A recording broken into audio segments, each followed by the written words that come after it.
you have been wondering where I am. Who's this chick who just posted one YouTube video and then disappeared? Well, obviously I've had some big things to worry about, and we've also moved, which is great because we got lots of natural light, but it's been busy. We're expecting this little guy here soon, and we're very excited, but it has put work on the back burner just a little bit, but I wanted to get one video out before I pop this guy out, so here you go. So I decided to go with the Pentax 645 because I heard so many wonderful things from many friends, and the price was just really good for starting out with 645 format. So I maybe paid $300 for the camera and the 75mm lens. Maybe, I think that's tops. I got it on eBay. Got it from Japan. It was totally fine, and I've never had any problems or issues with it. I love the way this camera fits in my hand. It's just, I really like the handle. I like where the button is. I feel like it's a really perfect size even for me who has pretty small hands. It's big. It's a hefty camera, but I don't find that it's impossible to hold. It's really ergonomic and made really well.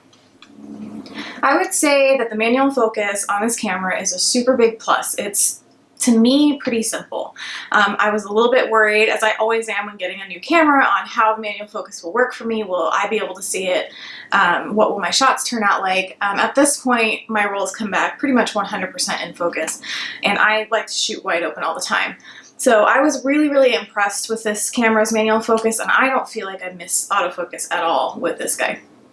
I'm a really big fan of the light meter in this camera. On its own, I think it does a really great job. I don't need an external light meter. I just meter for the shadows, and I overexpose my film by 1 or 2 stops, and I find that it does me really proud. I tried to make a list of disadvantages for this camera. To be honest, it was a little bit complicated. I'm such a big fan. I see very few things that I would count as a disadvantage. Some people may not like the weight. Some people have said the button placement isn't their favorite. I'll get a close-up of the camera later, but the button placement I can somewhat agree with. I find when I'm trying to adjust my shutter speed while I'm shooting, it's a little bit, sometimes I'll miss the button or push the wrong one, but it's not the biggest issue in my opinion. I'm still just a really big fan of this camera, and I'm sorry, but I can't be super unbiased and give you lots of disadvantages because I just don't think there are very many. I will say, if you're not a fan of manual focus in any way, shape, or form, maybe this is not the camera for you. But I love the way that manual focus teaches us to slow down, and likely if you're a film photographer, you're somewhat used to it and you're okay with it. One of the other reasons I chose this camera is I'm really excited to purchase a Pentax 6.7. It's been on my list since the very beginning for me. And what's great is you can get an adapter and switch over your 6.7 lenses onto this camera, and those lenses are great. I've heard wonderful things. I just now got this 105 and the 6.7 adapter, so I haven't even tried it out yet, and I can't wait to show example pictures and review that lens for you. But that was a big plus for me, being able to interchange lenses when I do eventually get that 6.7. The value that you get for this camera is unbeatable. I think for the price, you can get some awesome negatives. You can really enjoy working with the camera. I would pay $500–600, maybe more for this camera because I love it so much. But because it's so cheap, it will probably never leave my house, which is saying something because I go through cameras quite a lot.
Okay, so try this camera. It is really, really wonderful. I have nothing but good things to say. I bring it with me on every shoot. I use it 60 to 70% of the time. It is one of my favorites. I love the images it produces. I really recommend that anybody try it. Thanks for watching this video. You should subscribe. I will try to put more videos soon, and comment on what you think, what I missed, and if you have a Pentax 645, I want to hear how you like it or dislike it, or even we should see some sample images. Thank you.